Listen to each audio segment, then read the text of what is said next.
Good morning, everybody, on a football Sunday, on our first Super Saturday weekend. Oh, yeah. I'm Justin Everett. I've got Aaron Barrison with me. And Aaron, I had to start the show today because I heard the most egregious, asinine, stupid opinion I think I've heard about anything in sports in my entire life. Okay. As everybody knows, if they watch this, I always have a Starbucks. Starbucks is my days off thing. I go out in the morning, I get my Starbucks, I come home, and I'm ready for my day.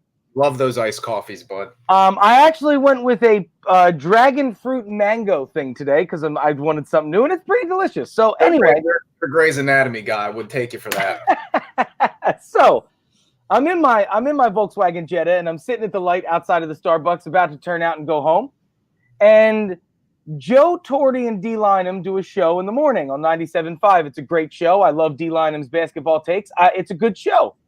And they're talking about the games that took place yesterday, and they're talking about Stefon Diggs. Maybe is he the best wide receiver in football right now? A lot of conversations we've had. Yeah. And then Joe Torre says, I wonder, is Josh Allen the best quarterback to come out of the 2018 draft class? And Justin, talking to his radio, immediately goes, well, obviously. I mean, who are you going to try to place above him? I mean, you might be able to argue a 3-player top, but nobody's better than. And this dude said without hesitation, well, no, Lamar Jackson is better than Josh Allen is. And I went, what? That's okay. So we as NFL fans have a lot of recency bias. I obviously Josh Allen's better than Lamar Jackson. But Lamar Jackson did win an MVP last year. He was the first guy to go on a playoff run. He's rushed for 1,000 yards consecutive seasons. We've talked about this, Justin. We give the media and us, we give Lamar Jackson a lot of shit for a guy that's accomplished a lot. That being said, bud, what people aren't taking into this consideration with this, I think it was Greg Jennings. I was listening to him talk. It was either Greg Jennings or Ryan Clark yesterday mentioned that he said Lamar Jackson is the only quarterback out of that class that we judge by how he does in the playoffs. And I said, well, wait a second, bud, because Lamar Jackson went 30th or something in the draft, so he went to a good football team. They already had an established defense. They had an established identity. They had an established head coach. These guys take it at the top of the draft. They go to bad football teams. And what Josh Allen has done with the Buffalo Bills, we can judge Lamar Jackson that way because once you win an MVP, the growth you've arrived. Right. We're not waiting for you to arrive anymore. Right. Josh Allen from last year to this year, completion percentage, quarterback rating, the decision making, give him a number one wide receiver. I mean, we have Hollywood Brown over with the Ravens. We have good running backs with the Ravens. We have a great defense. So obviously Josh Allen's the best running back. Lamar Jackson shouldn't be in the conversation with Josh Allen right now, but we can't slide past the fact that Lamar Jackson has already won an MVP. And to be honest, bud, I'm interested to see how the Ravens do today. I think, we've judged Lamar harshly for being in the playoffs, and this is the year that we're really going to get to judge him because he's been there, done that already, and now he's got a chance to take it. So, yeah, kind of an egregious take. If you're having a brain fart, I can see why you would say it. We're not unfair on Lamar Jackson at this point. Can we agree real quick? I know you want to talk about that Buffalo game a little bit anyway. We can agree that in this off season, like these teams in this playoffs, Indianapolis probably has the best defense of every team. Do we agree with that about that? Yeah, them and them Baltimore and Pittsburgh, but Indy's top 10 in run and every pass category. Right, exactly. So Josh Allen in his first playoff game, not only start, but game, with the first year of having Stefon Diggs and what they've put together, Josh Allen beat the top defense. And obviously he didn't look amazing in the beginning. I mean, dude, the first quarter of that game was bad for Buffalo. Really bad for Buffalo. First half. And dude, as we talked about before we went live, I couldn't agree with you more. The Indianapolis Colts had 5 chances to win that game, and it came down to 3 plays. They made 3 wrong decisions, and that led to them losing. Buffalo didn't take that game from them. Buffalo just executed a little bit better than Indianapolis did. It's the reason we talk about not believing in the Colts, and it comes down to having Phillip Rivers at the age that he is, and his inability just kind of to make the plays when they matter. It wasn't all on Phillip Rivers. So we discussed the Bills and the Colts prior to the game, and we said, listen, I think the Bills are going to win, but as far as matchups go, that's probably the toughest matchup for the Bills. It's an underrated Colts team with a really good defense, and really the only thing that holds them back a little bit is the fact that they have a statue in the pocket. Right. And there was a couple plays yesterday, and 2 of them stand out more than anything to me. They go for it on, I believe, 4th down. Phillip Rivers has Michael Pittman wide open in the back of the end zone. It should have been caught. He got 2 hands on him, but it wasn't an easy pass to catch, and it should have been. It wasn't a hard throw to make, and Phillip Rivers just kind of let it go a little bit. Phillip Rivers 5 years ago makes that throw perfectly. Sure. Michael Pittman's a tall dude, so I don't know how you overthrow him, but that's a throw that Phillip Rivers has made 150 times in his career. That's a 38-year-old quarterback, man, who is getting his ass whooped. Yeah. Ass whooped.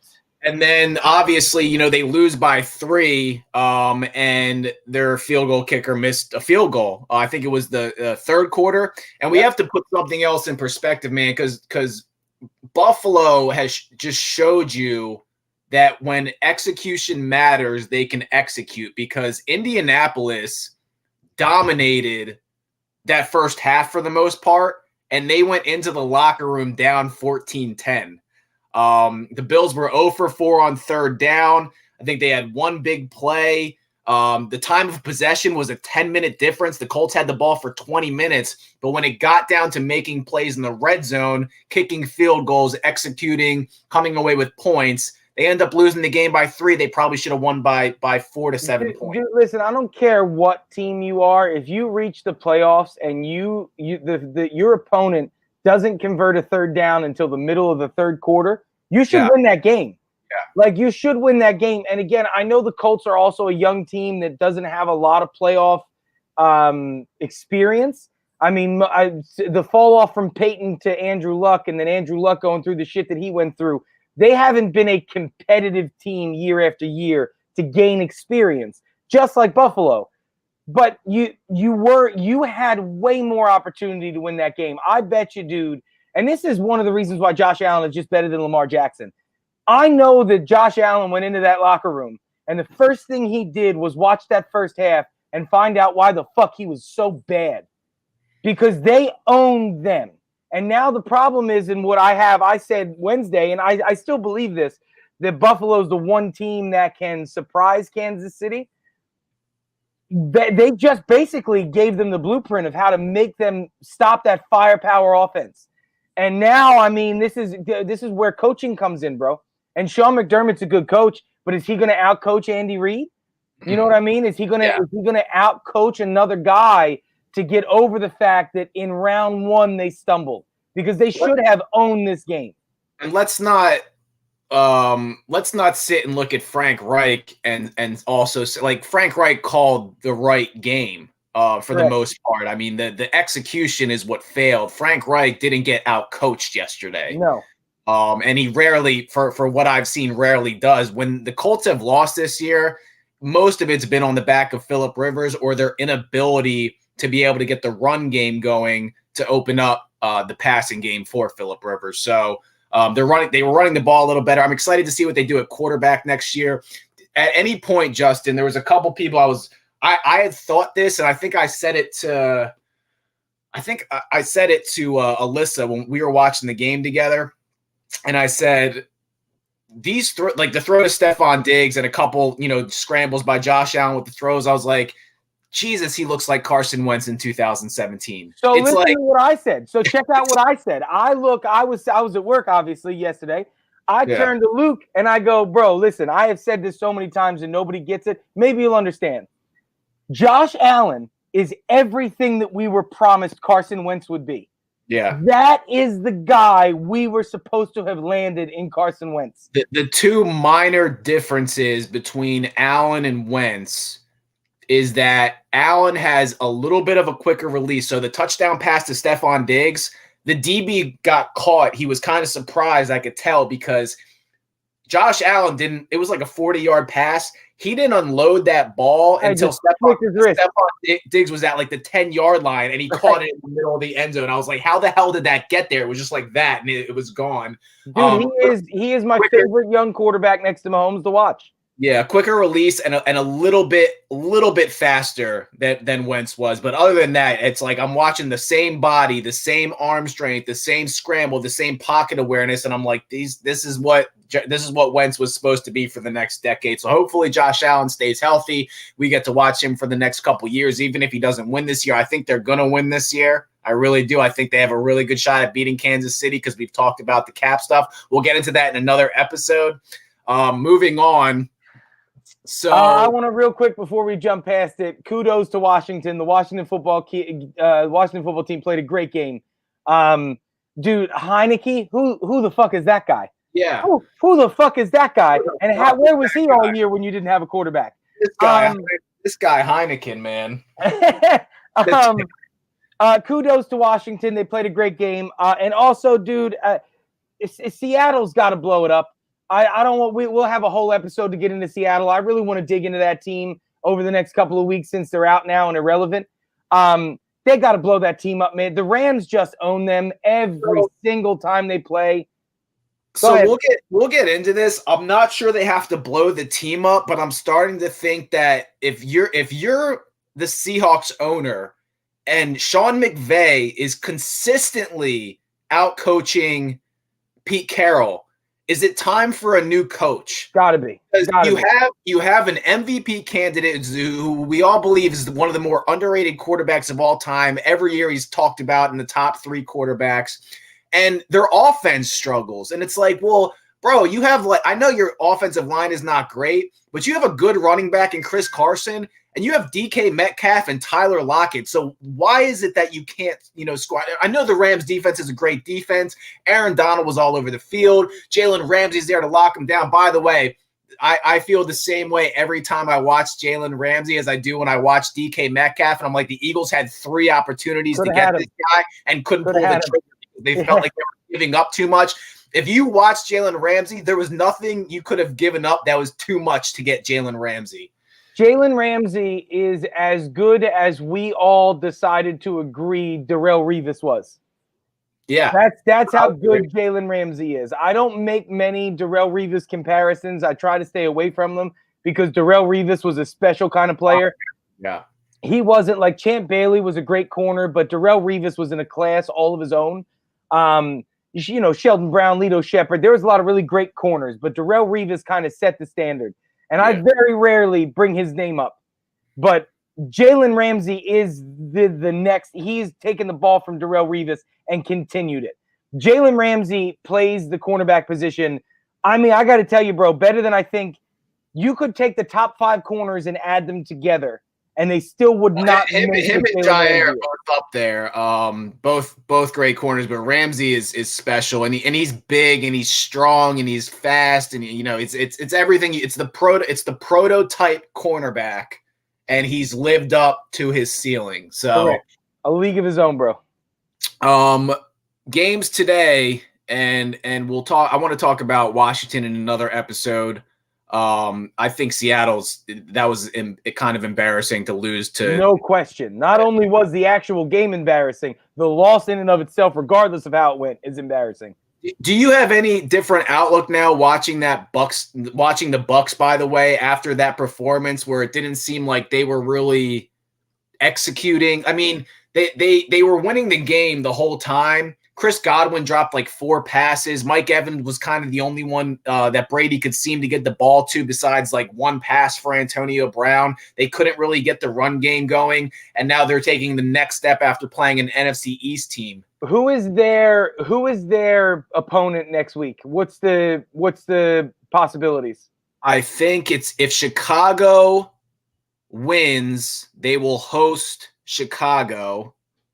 If the Saints win, they play Green Bay? I'm not sure how it's going to work out. So let's talk about New Orleans and Green Bay because I think both of us agree they're moving on. I don't think that the Bucks can beat either of those two teams. Aaron Rodgers is too good. The coaching's not anything I'm going to point to. Aaron Rodgers is too good. New Orleans is too well coached a team. Not that Washington played a poorly coached game. Ron Rivera played a phenomenal game. They did way better than anybody thought that they should against that team. Yeah. Sean Payton is a better coach than Ron Rivera. He just is. Like I don't, and not only is he a bit better of a coach, he's got a metric fuck ton more talent to beat that Bucks team. I don't think I was more impressed with the football team, significantly more impressed with the football team, and significantly let down by the Bucks. I can't believe that game was as close as it was minute by minute. We have to remember too. So the Packers and the Bucks did play this year, and you kind of wonder how that plays into a potential matchup. Because the Bucks went in there, I think the Packers took a 7-0 or a 10-0 lead, and then the Bucks stomped them the rest of the game and ended up being like 30-14. So they've already beaten them once. They know they can beat them. But going into Lambeau in January, it's hard for me to imagine that anybody's in the first round of the playoffs that the Packers are going to lose at Lambeau. I don't care if there's fans there or not. I have a really hard time imagining that. If the Bucks have to go in and play the Saints, I think they'd rather do that. I think, Breeze has to, he looks like he has new ribs like 1 week. And then like the week before, it's like he can't throw the football. So I'm like, is Drew Brees healthy? Is he not healthy? Is his ribs still broken? Is he getting cortisone shots? Like, what is it? The Bucks match up well with the Saints simply due to the fact that their run defense is so good and Alvin Kamara won't be able to get off. So it's going to be on Breeze. But I don't see like any. I'm not going to sit here and say the Saints can't beat the Bucks, and I think the Bucks can beat the Saints. The Packers are the tough matchup in the NFC as of right now. I'm with you. Well, let's jump to today real quick. So just to refresh everybody, you picked Chicago over the Saints. Did. Yeah. I obviously led this week of picks with reason, guys. Aaron is emotional. Yeah. I picked the Browns. And again, I do mean reason. I know that sounds emotional, but it's not. Aaron, you got the Steelers. And who else do we have play today?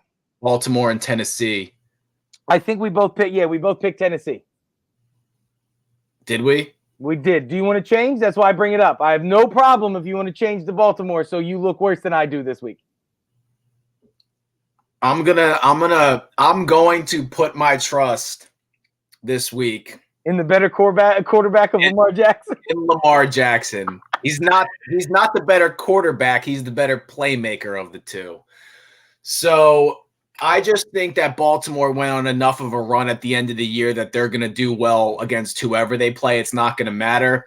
I'm rooting for Lamar Jackson. Why? Because I want to see him over. I like to watch triumph, Justin. You like to fucking pound people until they fucking keep losing and keep them in the dirt. I like people to overcome. Can I ask you a real quick question? Right now, today, Aaron Barrison is going to make a football team, all right? And you've got to pick your quarterback. And the two quarterbacks available to you are Lamar Jackson or Deshaun Watson. Oh, it's Deshaun Who do you pick? Why would I not pick Deshaun Watson? I don't give a shit about Lamar Jackson. He's a bad quarterback, bro. He's bad. But you're comparing him to a guy that if he wasn't on the Texans would be a top, we would be talking about every year's top three. Wait a sec. What I'm comparing him to is what Lamar Jackson gets touted to be. He's not good.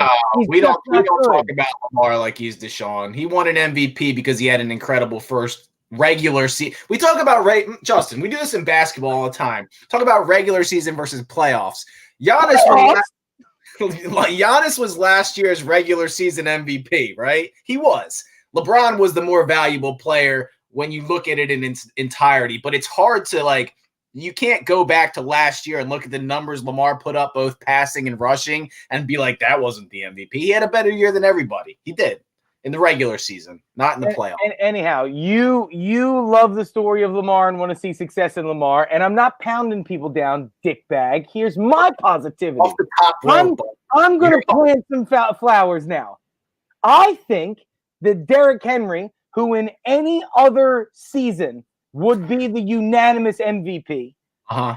I think Derrick Henry and Mike Vrabel are people I believe in more. I want to see Mike Vrabel win a playoff game and scheme an offense to make a run because he is a Patriots. I mean, not only did he play there, but he was an assistant there. He is a Bill Belichick, born, raised, and bred.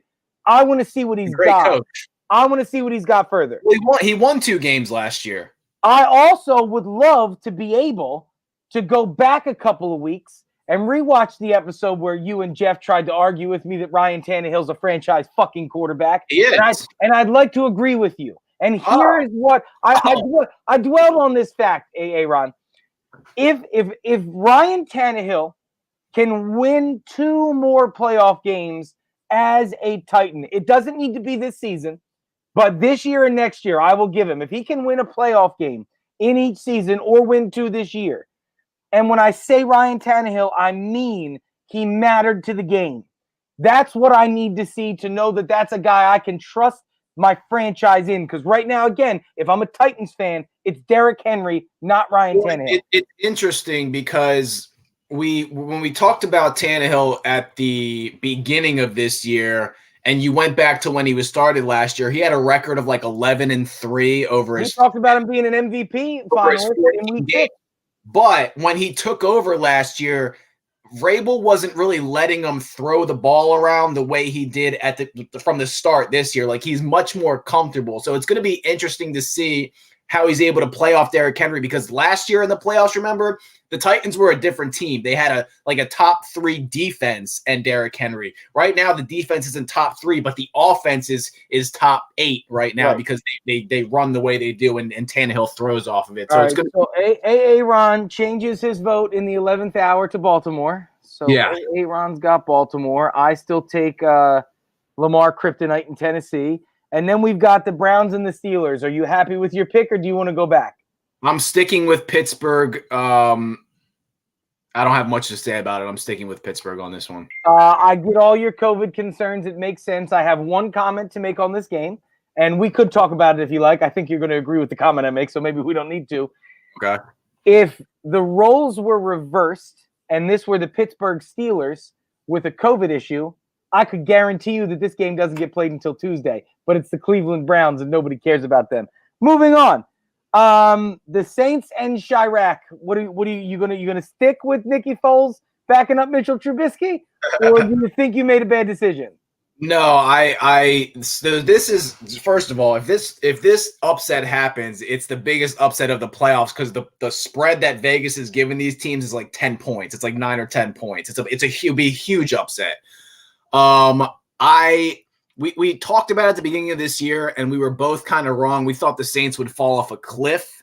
They did not, mostly because I think we both underestimated, well, even if Drew Brees falls off a cliff, Sean Payton's a good enough coach to keep them as a top-ranked team in the NFC, and that's what he did with Taysom Hill at quarterback. I'm going to stick with the Bears because they're hot, they're running the ball well, and they have just as good a defense, and I'm going to call the upset without the points. They're going to win this game, and you're going to laugh. It's not. You think it's going to be a blowout? I mean, what do you think? You think you're going to blow them out? Doug, let me tell you like this. If the score were 42-6, I wouldn't be shocked. They're not scoring 42 on the Bears. I'm not saying that they are. I'm saying if it were, I wouldn't go, what? It's easy. This is an easy game to pick the Saints. I get it. I've watched the Bears over the past couple of weeks.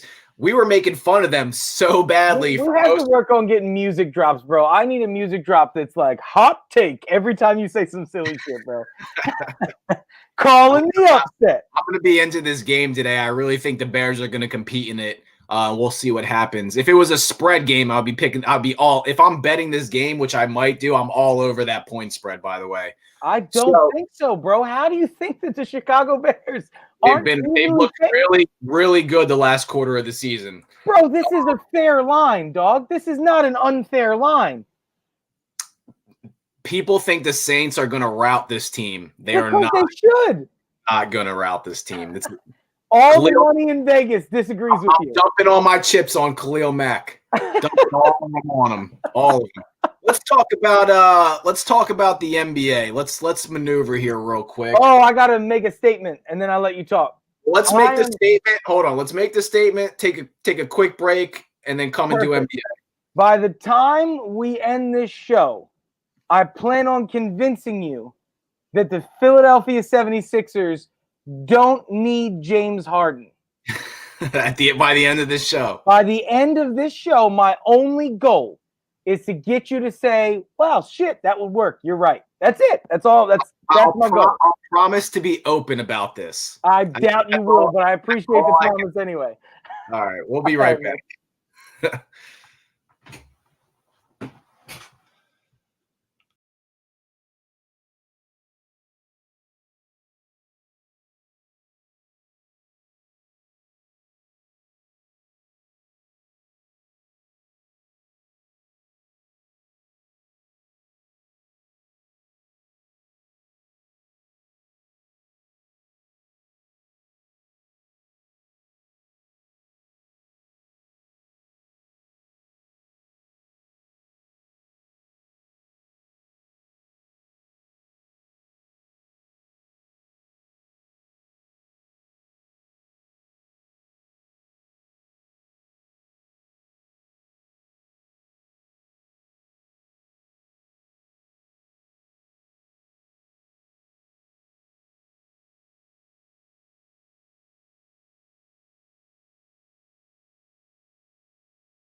All right, so just last night, Sixers were shorthanded.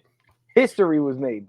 History was made. They had 7 guys in the rotation last night against the Nuggets team who went to the conference finals in the West last year and had both of their stars. Michael Porter Jr. was out. He's averaging 20 a game.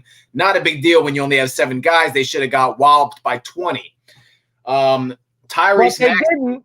They did not. Tyrese Maxey had the ball in his hands a good portion of the game yesterday and had the highest scoring debut of any starter in the last 50 years and the highest rookie point score, I think, since Allen Iverson in the last 20 years. It's something stat along those lines. Maxey, first of all, has a pro-level Tony Parker, Steve Nash floater. Great floater. He's exciting to watch. He gets into the lane at will. I still like him coming off the bench because of that spark, but it makes you kind of think like, should this guy be in the starting lineup to run the half-court offense? He was so good last night, and he was the only one they really had the game plan for. 39 points on over 50% shooting. What do you make of that performance by Tyrese Maxey? Probably the first good late-round pick that we've had in 2 decades. Well, wait, that's unfair to say. Is it? Matisse Thybulle was a good pick late. I mean, you're talking about you got a top 5 guy at 20. That has not happened in a very long time for a lot of teams. So this plays right into my little teaser before the break. Mm-hmm. I'm going to ask you a question. Mm-hmm. Who is going to win the NBA Finals this year? The Lakers. Regardless of anything happening, right? Yeah. Okay. So it almost behooves any team looking at James Harden to really play the slow train on the James Harden trade, because the Houston Rockets will get more desperate before you have a window open. And I agree with you that the Lakers are going to win this year, because I believe that LeBron James is probably going to have to take a physical step back next year as he turns 38 years old. Fair. So I agree. Now I look at what it's going to cost me to go get James Harden. Okay. And James Harden is going to cost me what we're thinking at the minimum, Ben Simmons. In our best case scenario, maybe a Tobias Harris and half the bench. So I'm going to have to give up a lot to go get a guy that's not going to improve my chance of beating the Lakers, because the Lakers are going to win. Tyrese Maxey just showed you yesterday that if you were to take Danny Green out of the lineup, out of the starting lineup, shift Steph Curry to play that guard forward he's a wing shooter. He still plays the same. This is positionless basketball. You're taking Danny Green out. You're putting Tyrese Maxey in. Maxey gives you what James Harden would, and you don't have to sacrifice Ben Simmons. Now, here's the key to this. Can Ben Simmons operate on the floor with a ball-dominant guard? That's where the key to this lies. And I think that people are so high on Harden because Harden has pick-and-pop ability and Harden has shoot-from-anywhere ability. Now, Yes. Ty Maxey hasn't shown a shoot from anywhere yet, but Right. that floater is fucking elite. Okay, so the problem I have still with this is that what Tyrese Maxey did last night, James Harden has been doing almost every night for 4 years. Sure. He's also So- 32 years old.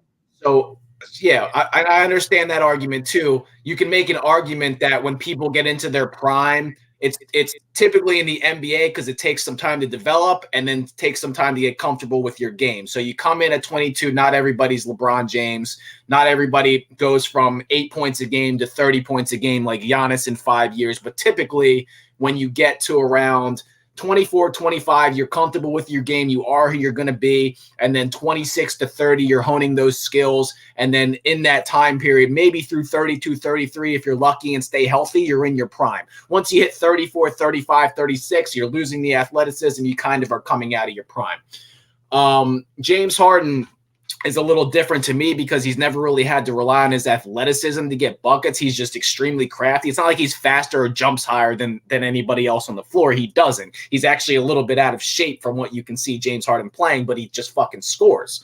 So if I see Tyrese Maxey do this, you know, if in 20 minutes a game, because remember the spark that Harden gave you off the bench in OKC, he would come in, he would play 25 to 30 minutes max a game, and he would give you 25 points. And that's why they paid him so much to go to Houston. If Tyrese Maxey's doing that on a regular basis, I think we can start having the conversation. My biggest problem with what everybody says as far as giving up Simmons and not doing it for Harden is because they think that over the span of the next 5 to 10 years, obviously, Ben Simmons is going to be the better player. And you can make that argument because Harden's 31. The problem is still, I do not believe that when Ben Simmons' contract is up, he's going to be on this team. So if you can convince me that Ben Simmons is going to stay on this team past his contract. I got a better end to that story. Okay. Ben Simmons is going to move on. We agree, right? Like, well, I don't disagree with you. I think when Ben Simmons' max is up, unless the Sixers have found the guy that makes them competitive year in and year out, and he knows that he has a chance to win a title every single year here. Yeah. That's the only thing that'll outweigh him wanting to play in LA. I agree with you. So Ben Simmons has what, 3 years left on that max? I believe so. Okay. In the next 3 years, are we going to know who Tyrese Maxey is as a player? Yes. And then obviously any other guys that we draft between now and then or acquire between now and then, whatever it might be.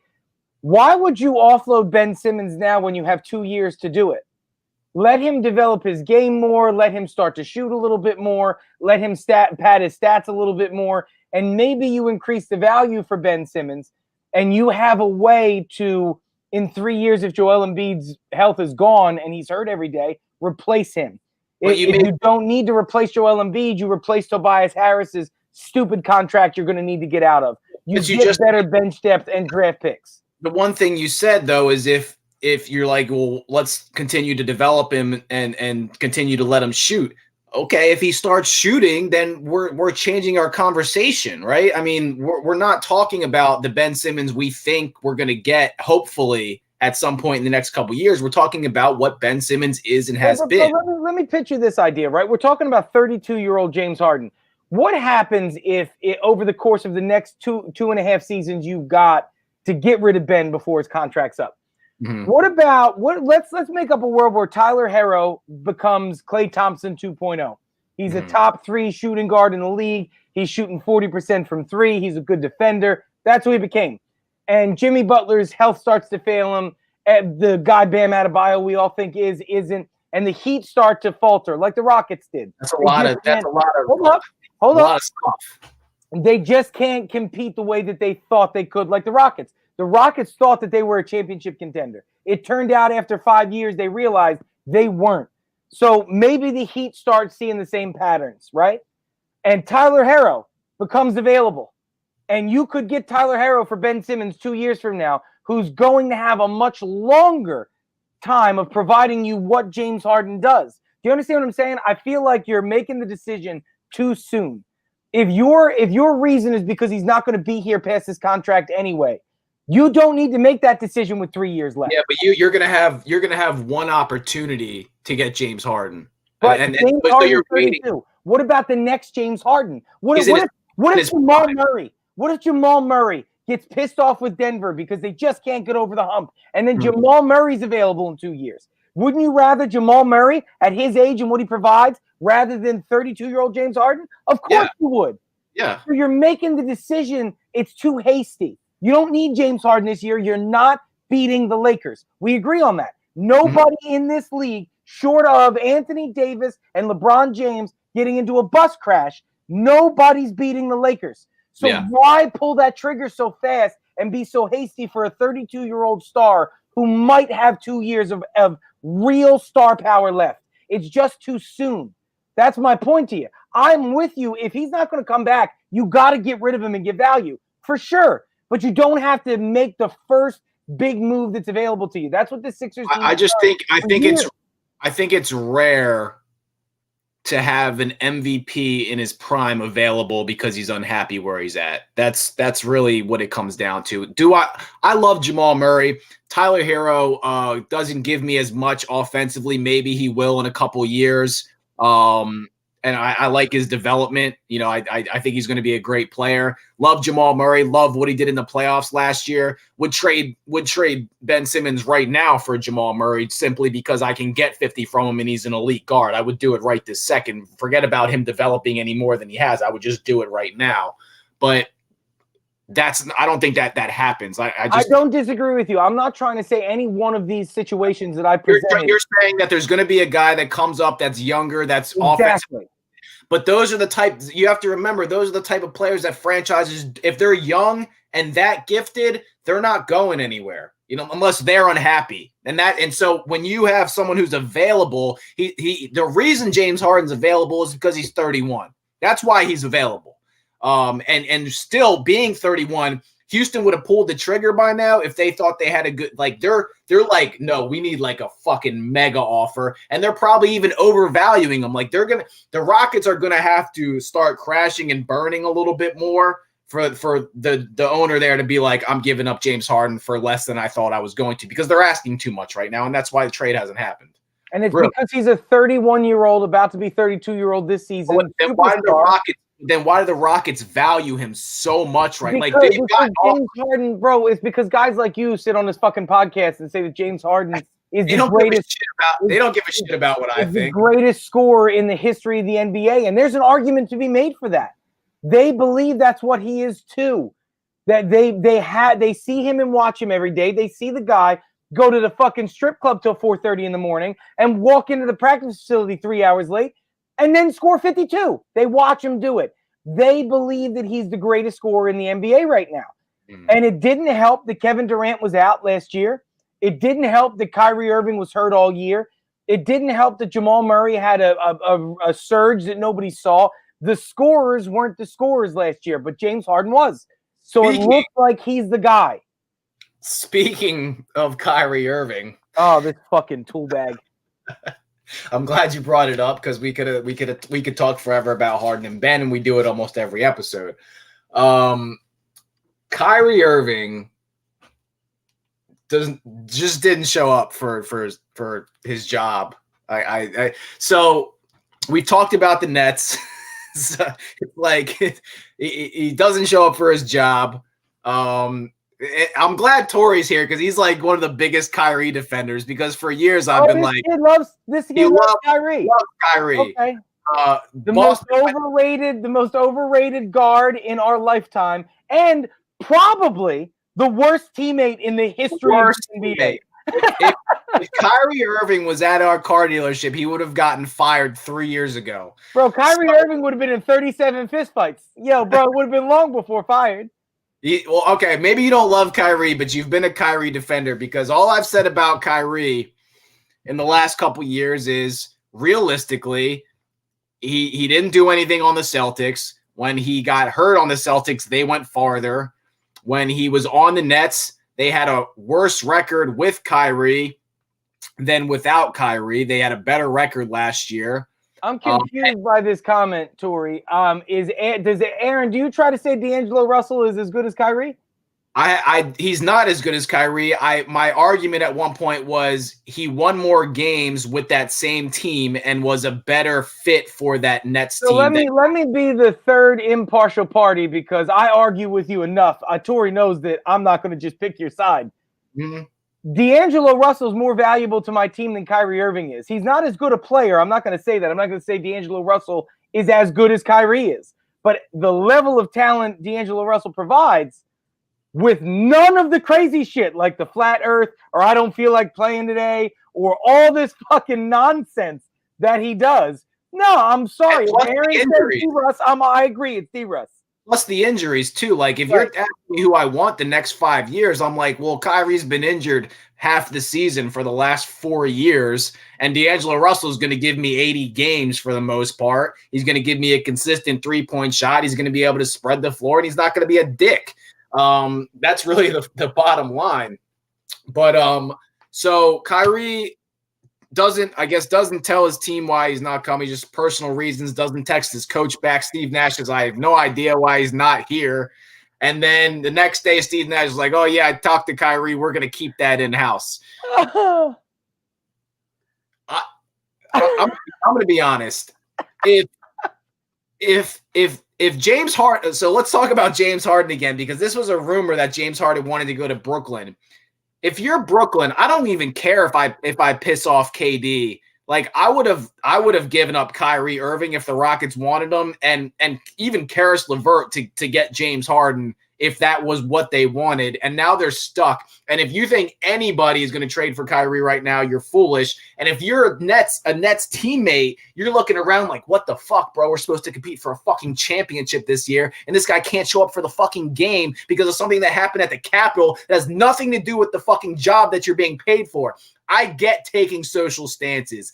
I understand, but you're getting paid to play basketball. There's a time and a place to take the stands. If you want to kneel on the court, just show up for the game and kneel for the national anthem because you don't agree what's going on with Capitol. Fine, but it's got nothing to do with the Capitol, bro. It doesn't. And by the way, just because this is my time, I got to the terrorists at the Capitol because that's the fuck they were. Did not stop Kyrie Irving from going away. He just didn't want to play basketball, bro. He's a fucking nutcase. He didn't want to get up and play basketball. He's terrible. I want to move this into another topic. I'm also glad that Tori's here. But he loves playing 40. Jesus fucking Christ. So listen, Tori, now that you're with us, I have to say this. I don't agree, and I want to argue with Aaron because I feel like he might agree with you more than he agrees with me on this. I can't. There's been no argument made to me yet, and there have been many, where you can make me believe Steph Curry is a better point guard than Damian Lillard is. It does not exist. There is no proof. I have receipts too. Damian Lillard is a significantly better player than Steph Curry is. He's not a better scorer, but he's better at him than every other aspect of the game. He's a better defender. He's a better passer. He's a better point guard. I don't know what your thoughts are, Aaron. We haven't argued about this one yet. No.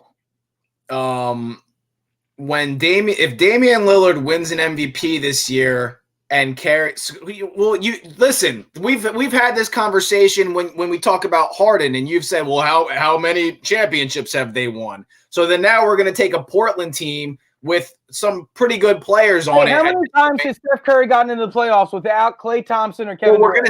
We're gonna see this year because the Warriors are starting to pick it up. And by the way, Kelly Oubre is fucking awful. So I just want to throw that out. How many times in Steph Curry's career, because he's in his 30s now, how many times has he made it to the playoffs without Kevin Durant or without Klay Thompson? He's never had to play without them. So we can't have this conversation. He's had those players. Is Klay Thompson better than CJ McCollum? Yes. Okay. Is Kevin Durant better than everybody on the Portland Trailblazers roster? Yeah, I'm not arguing that, but Dame has to do something like get to the conference finals and win. Like, even get to the finals. We can't sit here and talk about Dame being a better point guard with what Steph does for a franchise, and without the MVP, without the finals appearances, without the finals wins, and start talking and have this conversation. Like, if they're playing one-on-one, Dame wins. In a team game, the way that, I mean, they both spread the floor the same way, but Steph just put up 62 the other night, and we're continuing to disrespect Steph. I don't think he's gonna get past a round or two of the playoffs if they even make the playoffs this year. But I want to make the playoffs, bro. That's my point. They're not going to make the playoffs. I want this season to play out so I can see what Steph does with this Warriors team with literally no shooters on it. He has Steph Curry right now has Draymond. Listen, if Steph Curry gets to the playoffs this year with a starting lineup that includes 3 of the worst shooters in the NBA. Draymond Green the other night, I turned the Warriors game on, first play of the game, pass to Draymond Green, air balls a 3. He put up another quadruple single. It was an air ball. Kelly Oubre has the worst 3-point percentage in the league, and Andrew Wiggins can't shoot threes. If this guy figures out how to get up to the playoffs this year with guys that can't fucking shoot the basketball, my head's going to fucking explode. So, but he's not gonna. Well, they even their record out to 500. I mean, they're not. Bro, are you can you look me in my fucking eyes and tell me that you think it's likely that the Golden State Warriors are the 7th or 8th seed? Likely, no, but it's possible. No, it's fucking bro. They're 8th right now in the team. I mean, it's early in the year, but like, we're not going to just pretend. They started like what 0-4, and they're 5-4 right now. So they're going to figure it out. I don't know if they're going to make the playoffs. If they don't, then we'll have this conversation and we'll talk about it at the end of the year. I love Damian Lillard. I'm not trying to trash Damian Lillard. I think he's a top 3 point guard in the league.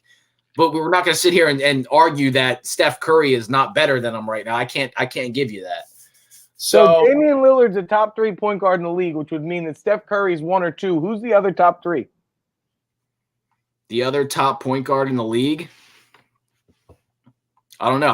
I just said he's top 3. I don't know. Right. So you said Dame is top 3 and Steph Curry is better than. So let's pretend like 1 is somebody, 2 is Steph, and 3 is Dame. Who's LeBron? 1? LeBron a point guard? Well, LeBron would be a point guard, but he's not a top 3 point guard in the league. The top player. Top 5. LeBron's 4 or 5. 4 or 5 what? Point guard in the league. Best player in the league is not the top point guard in the league? What are you talking about? Come on, Skip. So LeBron James is the best point guard in the league if we're saying LeBron James is a point guard. There's 4 guys in this conversation, Justin. There's 4 guys in this conversation. It's LeBron. I don't know what somebody explain to me how the best player in the league, if he plays point guard, is not the best point guard in the league. Bro, we are. I know that this is going to hurt for you over the next couple of years because I know that your love runs deeper than mine. Mine is more respect. Yours is love. LeBron James is starting to regress. Now, it doesn't look like it because he's fucking incredible. LeBron James is not the best player in the league right now. He is one of. LeBron's a top 5 player in the league.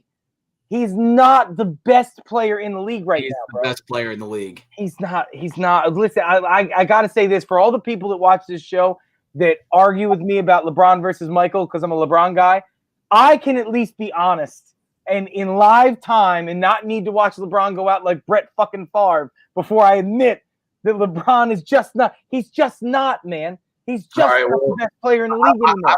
I don't know how, but for somehow when here's how. If companies have started to release their MVP ladder, if LeBron James retires today, does Anthony Davis have a chance at winning the title in LA?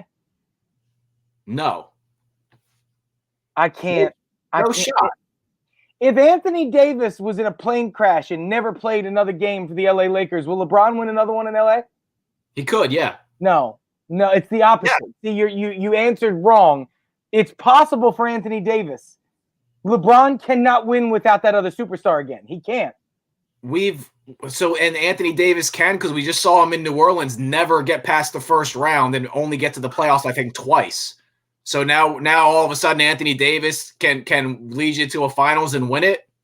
Bro, of I'm course he can. confused. Yeah, of course he can. Anthony I've Davis seen- could have I have- left New Orleans. New Orleans didn't have a team. I There was have nobody I in have- New Orleans. hold on. I have 10 straight years of proof that no matter what team LeBron is on, barring an injury, he's getting me to the finals. This And is I year have- 11. He's I old. have a decade of proof of Anthony Davis being on the Pelicans and never getting past the first round. And And your decade of proof I'm- ended the year that LeBron James missed the playoffs. when he was injured, when he injured his groin and missed 10 games and tried to rush back. And he missed the playoffs, bro. He missed Okay. the playoffs. LeBron so- is 36. We got to start talking about him like he is what he is. All right. Well, I disagree with you completely on that point. So, top 4 point guards in the league. Why are we going to 4? Whatever order you want, because I got to include Luka in there. He's coming up. Luka. No, motherfucker, you made a statement. You said you said Dame is top 3, and you said Steph is better than. Yeah, You get one more. I'm telling you who's in the argument. I'm not putting Luka 1. I'm saying he has to be in the discussion. No, there's no discussion. Who's the one? LeBron. So it's LeBron, Steph, and Dame are the 1, 2, and 3 point guards in this league. Yeah, I'm not ready to give it to Luka. Nobody's going to agree with you. They don't need to. I don't That's need them to agree. craziness, bro. So then basically you're telling me you over Steph Curry and Damian Lillard over Luka Doncic. You would want being the guy that runs your offense. How the fuck does anybody with a goddamn brain watching basketball right now not pick Luka to be the guy that leads them? You didn't even have Luka in the discussion until I just brought him up. I never brought up any names. You did. We were talking about Steph versus Dame, and I brought LeBron into the picture to ask All you. I said was LeBron is a top 5 point guard. You think Dame is the best point guard in the league? You're entitled to that opinion. I disagree. But I never not brought up Luka. I didn't give a list. Okay. Well, let's talk about the decisions that the Sixers have made over the last couple of years, because I was thinking about this, Justin. Oh, you're going to say Zaire Smith. Go ahead. Let's do it. So Mikal Bridges on the Suns, who we drafted and then decided that we wanted to trade away for Zaire Smith. Do you know what else we got in that trade? What did we get? We got an unprotected first-round draft pick that ended up with Tobias Harris. So everything's in context. It wasn't Zaire Smith for Michael Bridges. We would agree that Tobias Harris is one of the worst contracts in the NBA, even though he's playing better right now, correct? Well, yeah. I mean, he's not a max player. If that's what you're asking me, yeah, he's not a max player. So at this point, I think Bridges gives you as much as Tobias does because he's a better defender and you lose a little bit offensively and you wouldn't have to pay him a max and you would have more room to bring in players. I would argue that having Bridges right now, the way I'm looking at Bridges, would be a better fit and pickup for this team than Tobias Harris on the contract that he's on. So let me tell you why me and Tori think you're wrong. So it wasn't just Tobias Harris, right? Like, I get that. No doubt. Michael Bridges gives you as much as Tobias Harris does in a different sense. Tobias Harris is a better offensive player, but he gives you very little at the defensive side of the ball. Yeah. So first of all, you have to look at the makeup of this team and how it's different. If the Tobias Harris trade doesn't happen, we still have Landry Shamet on this team. So we're guard heavy, Okay. which would then amount in us not taking Matisse Thybulle, us not taking Tyrese Maxey. It would have changed the entire landscape of the team. So while I get you, if you're looking at it so short-sighted of Zaire versus Bridges, there's no doubt you have to be a moron to say you wouldn't take Bridges right now. Yeah. And I don't disagree with you that Bridges is obviously going to have a better career than Smith did. And Bridges, when it's all said and done, might have a better career than Tobias Harris does. But Tobias Harris's ability on the offensive side of the ball match what is built in this team. If you don't have Tobias Harris, Ben Simmons looks way worse than he does because Ben Simmons would have to try to be an ISO drive scorer, and that's just not who he is. So Michael Bridges gives you the outside shooting. He's like Danny Green and Tobias Harris mixed together a little bit, but not as good as either at what those guys are good at. Yesterday, I was like, where he fits on this roster. I'm like, well, obviously, we would never have gotten Danny Green if you have Bridges because he's a great perimeter defender, a high percentage 3-point guy, probably higher than Danny Green is at this point. He's Danny Green on steroids. He's 21-year-old Danny Green. Danny Green used to be that guy. He's better than Danny Green was at 21. I mean, I guess so. I think Danny Green was one of those guys in that first group couple. Danny Green was one of those guys that we talked about when that 3-and-D wing player became a thing 15 years ago. Like, Danny Green was a part of that original group of conversations. But, yeah, I mean, Danny Green was never but this is also the thing, bro. Look at who he's playing with. And do you really think that this team here gets that same production out of that position? I don't think that he would be as good here. Question is, would Brett Brown have been able to develop him in any way that he's been developed on the team that he's on? That's the question. No, Brett Brown can't develop fucking Polaroids, bro. No. So one more thing before we get out of here, Just, I want to end with the Eagles. I don't want to spend a ton of time on them. But I'm looking around the league. I'm looking at the teams that have top draft picks. I'm looking at trades that could go down, and then I'm looking at reports coming out through most of the last. I think so. I'm going to ask you a question and see if you agree with this. Has the media overall and the Philadelphia media been a little unfair, in your opinion, with the Carson Wentz reports? No. Okay. I'm not buying for some reason. It feels scapegoatish to me that I'm not buying that Wentz has been a bad teammate through this process. And I'm also not buying that him or his agent have put out reports. So who put out the reports, bro? Like, at some point, we have to be honest. I think there's a lot of speculation, and Adam Schefter actually backed that up when he was confronted about it and said, well, it's obvious. Like, this wasn't a report from him or his agent, but just if you look at the Philadelphia Eagles team, it's obvious that Carson Wentz wants to start somewhere, and I'd agree with that. I don't think Roseman and Peterson are as low on Carson Wentz as Philadelphia fans and the rest of the league are. And I really... What a silly statement. Why did he draft Jalen Hurts? Don't worry, I'll wait. Take your time.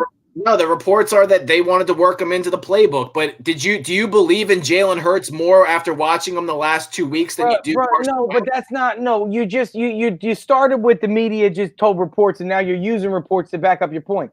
No, Howie Roseman does not see value in Carson Wentz. Howie Roseman sees a broken quarterback who's a mentally weak fucking shell of what he used to be because his offensive coach has left. Doug doesn't know how to handle him, and he played poorly. And Philadelphia is a fucking hard city to play for. We do not hesitate to call you out on your bullshit. And his season was full of bullshit, and he crumbled under the pressure. And that happened last year because when he got hurt in the playoffs, everybody said he's made of paper mache. And then he got hurt, and his feelings got hurt, and he shelled up, and he turned into a shitty quarterback. Carson can be good, not in Philadelphia. He's not made for this. I don't disagree that he's not going to be good in Philadelphia anymore. My disagreement comes in where I don't think that his team and front office is as low on him as we are. I disagree with you with the team. I think he's going to be on the team next year is what I'm getting at. I agree, but look at how this team is built. This team compartmentalizes everybody away from each other. The front office is the front office, the coaching staff is the coaching staff, and the players are the players. And there's very few channels between. Yeah, I don't think. Come on. Hold on a second. Carson Wentz has regressed, guys. I know that you can go to Pro Football Focus and you can put up, he had 3,800 yards and he only threw 7 interceptions and he beat 4 teams to get us into the playoffs. He beat 4 of the worst teams in the league to get us into the playoffs last year. That's what he did. And the moment that a hard hit comes, something gets hurt. And he is soft. We talk about how hard division games are and that any given division game, team that's worse better team. Finish my point. And now we're saying that those were an easy 4 games at the end of the year. So I don't. The winner of that division had 6 fucking wins this year. This year, we're talking about last year. And what won the division last year? How many games? 9? Was it 9? Yeah, it was 9. This is a shit division. This has been the worst division in football for a long time. I get that. That's not what I said, though. I said we talk about flip-flopping division games almost every year with even good and bad teams. Like the Vikings will whoop up on the Saints once a year and they'll be a bad team one year. It just happens because they're division games. So we can't undermine more, bro. There's no way you can if the players are so high on him that the coaches are hearing about how high they are on Carson, and then the coaches tell the front office how high they are on Carson. Why was Jalen Hurts drafted in the second round? They knew that Jalen Hurts would make it until the fourth round if they didn't pick him. Every single team said it. Why did you make that pick there? Why was it so important? Because the front office does not believe in this quarterback. It's obvious. Every move they made, every decision they made, every player they put out there, Alshon Jeffrey still getting snaps, Deshaun Jackson being on this team, they did nothing to make him better. They're done with Carson Wentz. Watch every minute of every game and tell me different. Doug's not in control of the players. Howie is. Yeah, but our point stands. I think Carson Wentz is going to be on this team at the beginning of the year, and I think they're going to have them compete for a starting job in training camp. That would be the worst mistake that this Philadelphia Eagles team has done since the statement dream team. Yeah, well, we'll see. It's going to be hard to trade them. I think they don't want to take that cap hit, and I think that Peterson probably thinks he can revive them, so we'll see. Big Facts will be back with you guys on Wednesday. We'll talk some more football, cover these games from today. We're Big Facts on all streaming platforms. We'll see how these NFL playoffs take off. Bears today, Justin. Big upset over the Saints. I'll be back on Wednesday to say I told you so. And we'll obviously update you guys. Bro, I'll tweet and Instagram and all the things that Donald Trump's not allowed to do now. I'll tweet and Instagram and all the shit. The text when they lose that game and the Cleveland Browns win the right upset, you will hear first from me. I promise. See you guys Wednesday. All right, bro.